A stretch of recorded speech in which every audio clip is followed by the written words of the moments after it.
How's it going, everybody, and welcome back to a brand new video. Today we are going to be working on this controller right here. There are already Hall effect sticks in it. The Hall effect sticks work. The Hall effect sticks are calibrated, but the buttons still are not working. I figured that cleaning a couple things on the buttons would fix them, but it didn't. So I'm gonna run through how to fix a controller if your buttons don't work, kind of the things that you can look for if your buttons don't work. Kind of what else we're going to do is go through all of the things that you can try and do if your buttons don't work. Let's hop right into it. Alrighty, so tools you're going to need. Obviously, you're going to want a Phillips head screwdriver, and then a pry tool will also be good.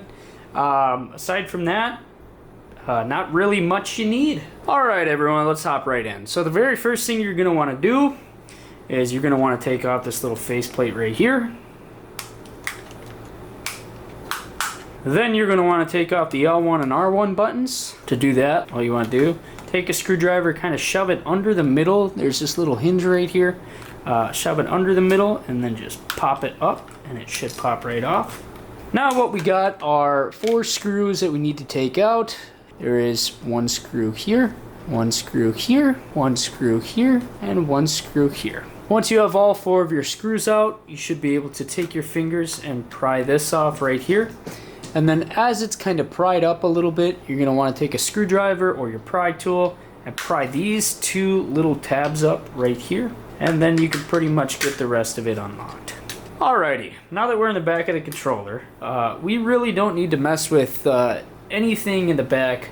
It's only on the front portion that we have to worry about. So we need to take this entire inside housing, the internals of the controller, and actually take them out. So I like to do this because I tend to turn on the PS5 controllers when I do work on these. I like to take the battery out. So if you ever want to take it out, you just wiggle it back and forth while pulling on it, and it should just pop right out. Next thing you're going to want to do is take out 3 screws. You have this one in the middle, right in this little battery holder.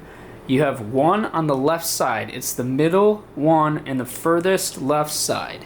So this one right here, and then you're going to have this one right here. So you're going to want to take off those 3 screws.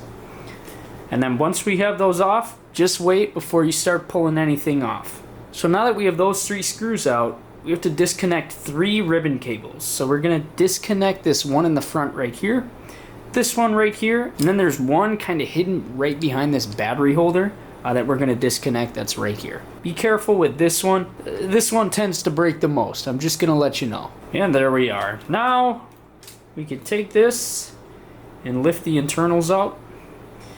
And this little black sheet on the front is going to be our problem area. So before you actually dig in and get to replacing this black part right here, you're going to want to also go through and clean each one of these little, I don't even know what you call them. Holes? Sure, we'll just call them holes. You're just going to want to clean the faces of these little black parts off with some rubbing alcohol, some isopropyl alcohol, and that could fix your issue. But that would be the first thing I would try, is to put rubbing alcohol on all of these little black spots on your silicone button cover things. I don't even know what they're called. And if that doesn't work, then you can move on to the next step. So if you've gone through and you've cleaned off all of your silicone covers and your controller still doesn't work, the next thing you're going to want to try is going through, taking this circuit board out and looking at the actual connection between the circuit board and this little, like I said, we'll call it the black strip. I don't know what they're called, I just know how to do it. First thing you're going to do in order to access this portion is going to be to take out these 2 ribbon cables on the side. You'll see one here and one right here. Depending on your BDM of your controller, so your version or your make or model of your controller, it might look different than mine. Some of the ribbon cables are a little bit fatter. Some of them just look like this, so just keep that in mind if anything looks different, but it pretty much all works the same. After you got those 2 ribbon cables done, you can then take your controller and kind of scooch it out and flip it over, and now you're gonna have access to the portion of the black strip that actually connects with the circuit board. So you'll see your little black strip right here. This is where it actually connects to the controller.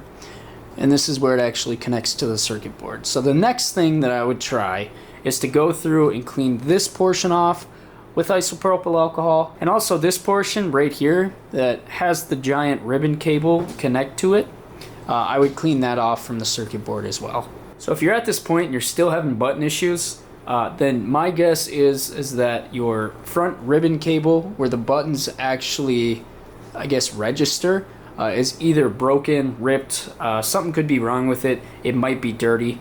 You can actually remove it, clean the whole front of it with isopropyl alcohol, and see if that fixes things. But if it doesn't, you're going to need a whole new black strip, which is the hefty price of about $10 on Amazon. If your controller is BDM30 and above, you're gonna have these 2 trigger points as well, which do suck. But I will show you how to do all this. So we'll just crack right into it. First things first, what we're gonna wanna do is flip this little tab up right here, and then this one on the side right here as well.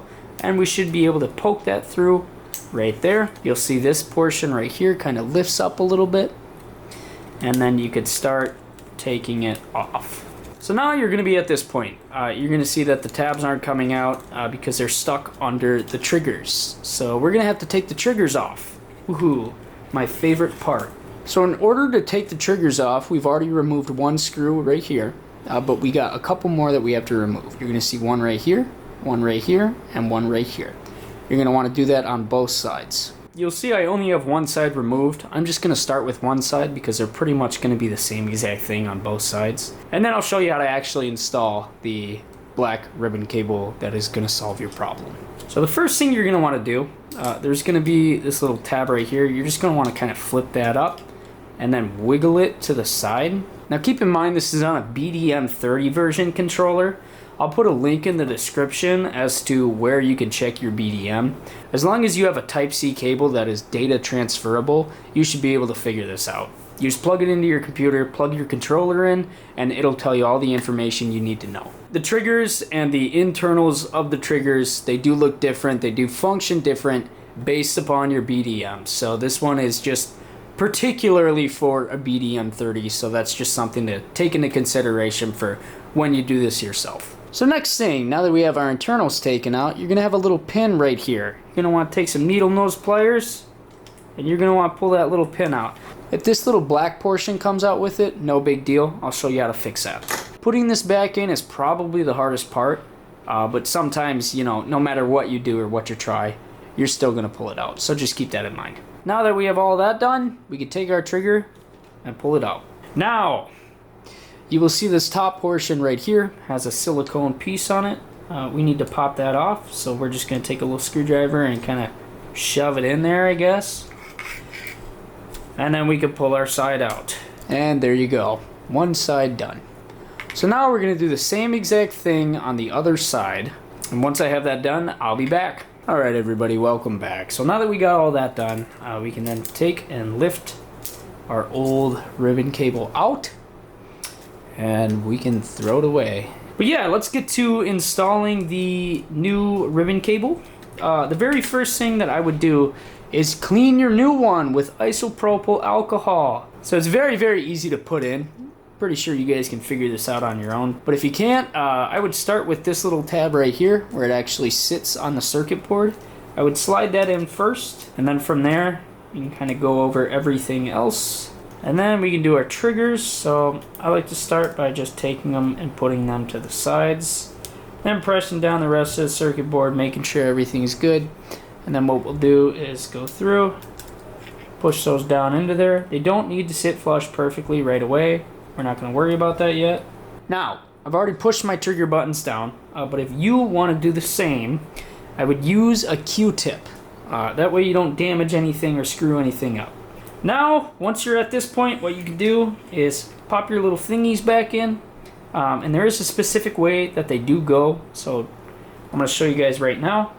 I'm going to show you guys how these go in by showing you the back side. So you'll see that one of them is flat and one of them is kind of rounded on the top. The rounded one, or the side with no tab, is going to be on the bottom. So this one right here is going to be for the left side of the controller. So we're just going to pop that right in there. And then for this portion as well, I would use a Q-tip. But if you're a badass like me, feel free to use a pry tool. Then we're just going to do the same thing on the other side, like I said. Now that we have that done, we could take our little tab that's just hanging right here, and we can plug that in to our two little holes that are on the back side of the controller. So now we're pretty much done. If your controller is not sitting flat, there are two really little tabs in each corner. One right here and one right here. And tucking the ribbon cable underneath that is going to help it sit flush. That's just something to keep in mind, just in case your ribbon cable is not sitting flat. So at this point, we can start reassembling everything. So first things first, we're going to take this, we're going to flip it over, and we're just going to press circuit board right in there. We can then go through and connect both ribbon cables. As you guys can see, we had a little bit of a screw up and one of our green wires got disconnected. No big deal. I'm going to resolder that on right now.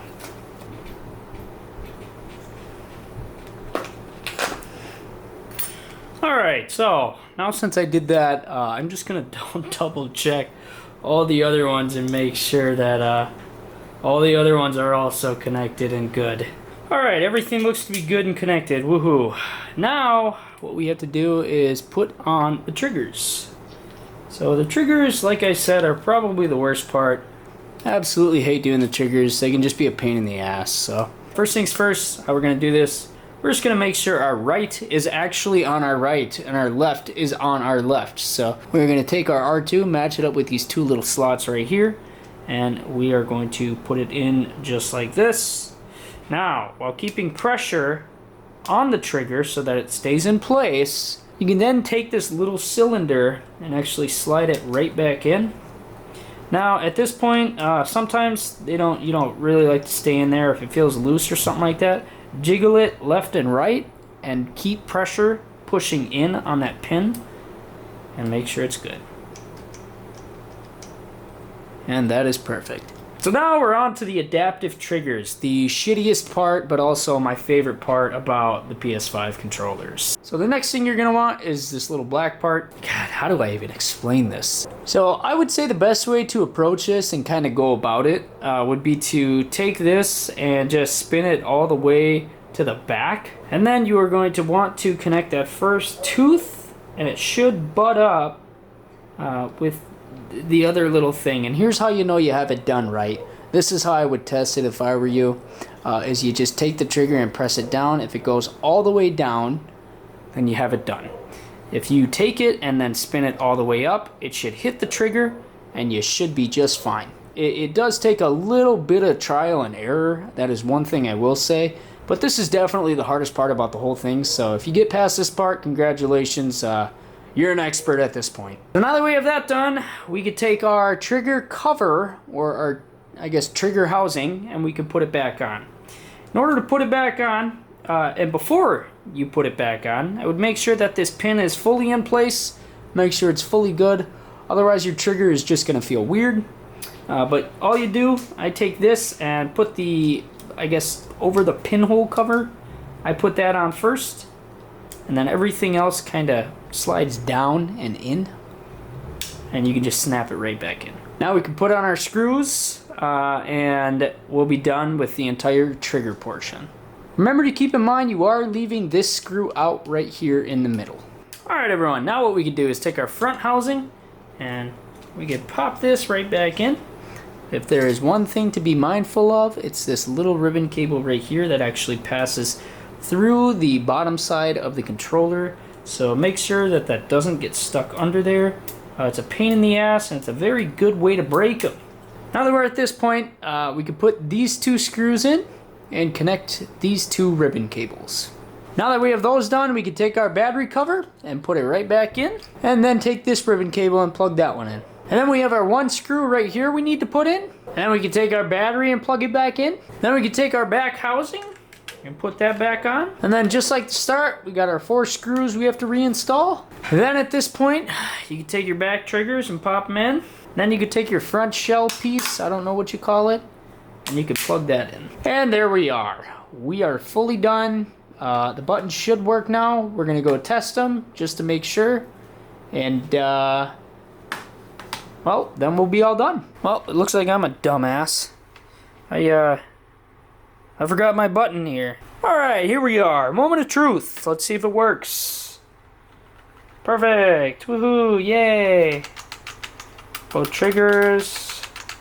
And we are all good. So, problem solved. There you go. Hope this video helped everybody. I'll continue posting videos on how I solve other issues with controllers. I know my last one where I put in the Hall effect sticks and stuff like that. I got quite a few views and some pretty good feedback. So I appreciate everybody. Thank you so much for watching, and I guess I'll see you in the next one.